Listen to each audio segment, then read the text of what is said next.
S'il y a bien un truc qui est très important pour favoriser une belle rencontre et pourquoi pas créer une belle relation, c'est la capacité à nouer un rapport de confiance. Ce rapport de confiance, c'est celui, par exemple, qui te permettra de recevoir une proposition de rendez-vous de sa part, en tout cas la valider ensemble. Admettons, mardi, on décide ensemble que samedi, on va manger dans ce nouveau restaurant indien. Et du mardi au samedi, te sentir suffisamment en confiance, donc à l'aise, pour ne pas avoir à attendre que nous confirmons ce rendez-vous pour le samedi. Dit d'une autre façon, tu n'es pas en stress, tu n'es pas en doute, en angoisse que ce rendez-vous n'arrive pas une énième fois ou qu'il n'arrive pas tout court. Si tu l'as expérimenté, peut-être dans une précédente relation, tu comprends d'autant mieux mon propos, celui qui consiste à dire que si je me sens bien, même plutôt réjoui à l'idée d'avoir ce rendez-vous dans quelques jours, ça montre finalement que nous avons un rapport de confiance. C'est une preuve que le rapport est plutôt de qualité. Mais si je suis stressé, voire angoissé à l'idée que ce rendez-vous ne se fasse pas alors qu'on l'a planifié quelques jours à l'avance, ça indique que ce rapport de confiance n'est pas créé ou qu'il est très fragile. Et là, je vais te partager une astuce, tu vas très efficace, qui va te permettre de ne plus être en attente avant ce rendez-vous et je dirais même susciter encore plus le désir chez lui de te voir si au fond de lui, il a déjà envie de te voir. Parce que peut-être au moment où il ne t'écrit pas, où il ne te confirme pas ce rendez-vous, si tu attends une confirmation, soit il fait autre chose, soit il n'y pense pas tout simplement, soit il n'est pas très intéressé à faire ce rendez-vous. Nous, on veut quelque part amener une ambiance de « je me sens bien dans ma peau et puis c'est cool, ce rendez-vous arrive ». On ne veut pas tomber dans des fausses pistes que je peux recevoir et que je comprends, je l'ai fait moi-même, qui est donc de lui demander si le rendez-vous il est toujours valable. Imaginons on a un rendez-vous, donc mardi on prend rendez-vous, on va tester ce nouvel engine dans le 8e arrondissement, d'accord, samedi à 20h. Si je le vis pas trop mal, je lui dirai c'est bon pour demain si on est vendredi ou c'est bon pour ce soir si on est samedi. Mais dans la majorité des cas, si je suis pas bien, là je vais commencer à me stresser et lui dire des trucs du genre dis-moi si tu es dispo demain, que je bloque mon samedi soir. Alors quand tu m'écoutes comme ça, tu peux dire c'est pas dramatique. Non, ça l'est pas, mais ça sent, en tout cas lui peut le sentir, une certaine vibration de manque d'attente. Et c'est pas ce qui est le plus séduisant, nous le savons tous les deux. Si tu regardes ces vidéos, que tu suis des coachings, que tu vas aller plus loin, c'est que tu veux améliorer ta capacité justement d'attraction et à saisir comment fonctionnent les dynamiques de relation homme-femme. Donc j'en conclus que tu peux faire bien mieux que ça. Et c'est ce que je veux te partager justement tout de suite. Cette astuce, pour qu'elle soit efficace, d'abord dans ton bien-être, mais surtout comment il va la réceptionner, et du coup valider ce rendez-vous. Pour que tu la comprennes, je vais te donner une analogie qui est très simple. Imagine-toi, j'espère que ça t'est arrivé, mais si ce n'est pas le cas, tu peux penser à ton anniversaire ou un jour de l'an ou autre chose. Imagine-toi quand tu étais petite, c'est Noël dans 2 jours, on est le 23 décembre, et tu sais que tu vas avoir tes cadeaux.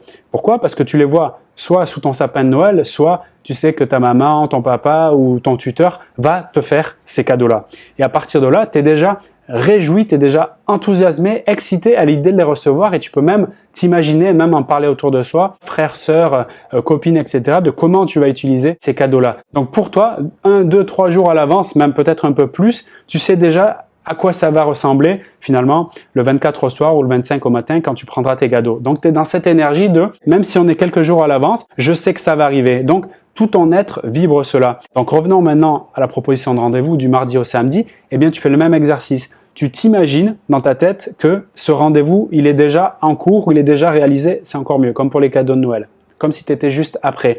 Et tu peux même te remémorer, donc avant même que ça arrive, donc c'est bizarre, hein, te remémorer ce que tu as vu, ce que tu as ressenti, les partages, peut-être tu lui as fait goûter telle ou telle chose, le poulet teriyaki ou je ne sais pas quel autre mets succulent, et tu te vois vraiment dans la scène, peut-être l'ambiance, le son, la petite musique indienne, je sais pas, tout ce que tu peux représenter dans ta tête, que ce soit vrai ou faux, on s'en fout un peu, ce qui compte c'est que tu y crois, d'accord? Et à partir de là, dès que tu es dans cette énergie-là, donc tu es maintenant en fait, hein, et que tu te dis « Ah ouais, mais c'est exactement ce rendez-vous va se passer de cette façon », et que tu te sens bien quand tu y penses, à partir de là, puisque tu y crois que le rendez-vous, il va se faire et il est même déjà fait dans ta tête, ben tu lui parles comme si le rendez-vous était déjà fait. Donc au lieu de lui demander s'il était dispo, si tu pouvais booker ton soir, etc. Bref, au lieu de lui parler comme si tu savais pas et que tu avais une crainte que l'événement arrive, comme si on est le 22 ou le 23 décembre et que tu doutes que Noël arrive, tu sais pas si tu vas avoir des cadeaux, ça fait le même effet. Non, maintenant qu'on sait que ça va arriver, que tu l'as même visualisé, que tu le ressens, tu lui parles donc comme si c'était une évidence et ça ressemble à une phrase de ce type.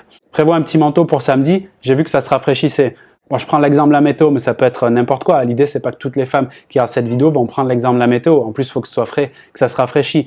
Mais ce que tu dois bien comprendre, c'est comme ça va arriver, je lui parle comme s'il y a déjà l'événement, et donc s'il y a une précaution, un truc à rajouter ou quoi que ce soit, eh bien je lui précise. Je peux même lui préciser, ah ben tiens, il va faire tel temps, je vais m'habiller plutôt de cette façon, ou bien ce restaurant, il est plutôt haut de gamme, ça nous invite à plutôt nous préparer comme ça, nous qui avons l'habitude d'être en tongs, en short, puisqu'on s'est rencontrés l'été. Tu vois, tu prépares le truc, mais normalement, sans lui demander s'il va venir ou pas venir. En fait, tu sais qu'il va venir, donc tu lui parles comme s'il venait déjà, tout simplement.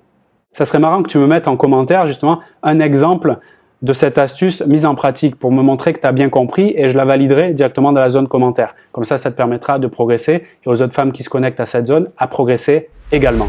Merci énormément pour ton attention. Si tu découvres cette chaîne, je t'invite à t'abonner directement. Et si tu veux recevoir plus d'éclairage, de conseils personnalisés sur ta situation amoureuse, je te propose de réserver une séance de coaching. Je me ferai un plaisir de t'accompagner personnellement. Je te souhaite une très belle journée, une très belle soirée. À très bientôt.